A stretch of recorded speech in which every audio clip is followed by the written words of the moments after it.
আজকে আমি আপনাদের সঙ্গে দারুণ সুস্বাদু পালং শাকের লাচ্ছা পরোটার রেসিপি শেয়ার করব। আশা করি আপনাদের ভালো লাগবে। নমস্কার বন্ধুরা, রূপাস কিচেনে সবাইকে স্বাগতম। তাহলে চলুন দেখে নেওয়া যাক। শুরু থেকে শেষ পর্যন্ত দেখার জন্য আপনাদের কাছে অনুরোধ রইল। একটা পাত্রের মধ্যে কিছুটা জল নিয়ে গরম করতে বসিয়ে দিয়েছি।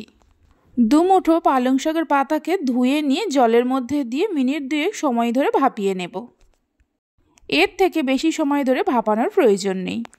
হালকা করে পালং শাকগুলোকে ভাপিয়ে নেওয়ার পর জল ঝরিয়ে নিয়ে একটা মিক্সির জারের মধ্যে তুলে নেব। আপনারা চাইলে ঠান্ডা জলের মধ্যে 2-1 মিনিটের মতো রাখতে পারেন।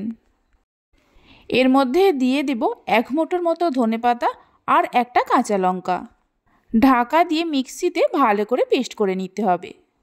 পেস্ট করার পর রেখে দিয়ে একটা পাত্রের মধ্যে নিয়ে নেব 1 বাটি ময়দা আর 1 বাটি আটা। এখানে আমি পরোটাটা আটা ময়দা দুরকম মিশিয়ে বানাচ্ছি। আপনারা চাইলে শুধুমাত্র আটা বা ময়দা দিয়ে বানাতে পারেন। 1/2 চামচের মতো চিনি দিয়ে দেব আর স্বাদ মতো নুন দেব। অল্প করে কালো জিরে দিয়ে দেব, 1/2 চামচের মতো জিরে গুঁড়ো দেব। 2 চামচ সাদা তেল দিয়ে দেব। সব কিছুকে মিশিয়ে নেওয়ার পর পালং শাকের পেস্টটা দিয়ে আটা ময়দাটাকে মেখে নিতে হবে। তবে পেস্টটা একেবারে দিয়ে মাখতে যাবেন না, অল্প অল্প করে দিয়ে মাখতে হবে। পুরো পালং শাকের পেস্টটা দিয়ে আটা ময়দার ডোটা তৈরি করে নেওয়া হয়ে গেছে। এতে আলাদা করে আর জলের ব্যবহার করব না। ডোটা তৈরি করে নেওয়ার পর একটু ভালো করে মেখে নিয়ে বড় বড় করে লেচি কেটে নেব। লেচিগুলো কেটে নেওয়ার পর একটা করে লেচি নিয়ে প্রথমে গোল করে নেব। তারপর ময়দার মধ্যে কোট করে গোল রুটির মতো করে বেলে নিতে হবে। যতটা সম্ভব পাতলা করে বেলা যায় বেলতে হবে। দেখুন ঠিক এরকম বড় আর পাতলা করে বেলে নেব। এবার এই রুটিটার ওপরে দিয়ে দেব 1 চামচের মতো ঘি। ঘিয়ের পরিবর্তে সাদা তেলের ব্যবহারও করতে পারেন।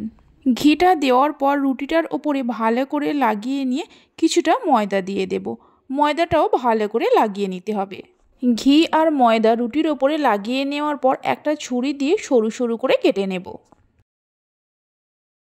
যতটা সম্ভব সরু করে কাটা যায় কাটতে হবে।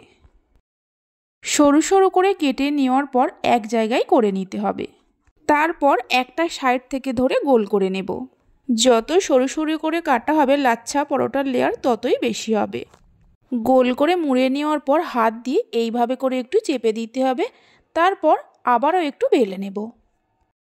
দেখুন ঠিক এইভাবে প্রত্যেকটা লাচ্ছা পরোটাগুলোকে তৈরি করে নেব। কয়েকটা পরোটা তৈরি করে নেওয়ার পর গ্যাসের ওপর একটা ফ্রাই প্যান বসিয়ে দেব। ফ্রাই প্যানটা গরম হওয়ার পর একটা করে পরোটা ফ্রাই প্যানের মধ্যে দিয়ে প্রথমে উল্টে পাল্টে সেঁকে নিতে হবে, গ্যাসের ফ্লেমটা মিডিয়ামে রেখে। মিডিয়াম ফ্লেমে পরোটার দুটো সাইড ভালো করে সেঁকে নেওয়ার পর পরোটার ওপরে অল্প করে সাদা তেল দিয়ে দেব। তেলটা দেওয়ার পর লো টু মিডিয়াম ফ্লেমে পরোটাটাকে ভালো করে ভাজতে হবে। রেসিপি ভালো লেগে থাকলে অবশ্যই একটা লাইক করবেন, বন্ধুদের সঙ্গে শেয়ার করবেন।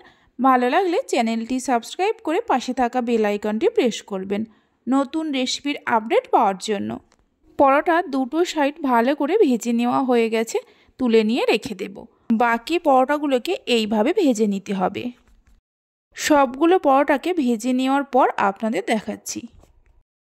সবগুলো পরোটাকে তৈরি করে নেওয়ার পর একটা পরোটাকে আমি ছিঁড়ে নিয়েও দেখাচ্ছি। দেখুন কত সুন্দর হয়েছে। তাহলে চলুন ভিডিওটা আমি এখানেই শেষ করছি। আপনারা সবাই ভালো থাকবেন, সুস্থ থাকবেন। ধন্যবাদ।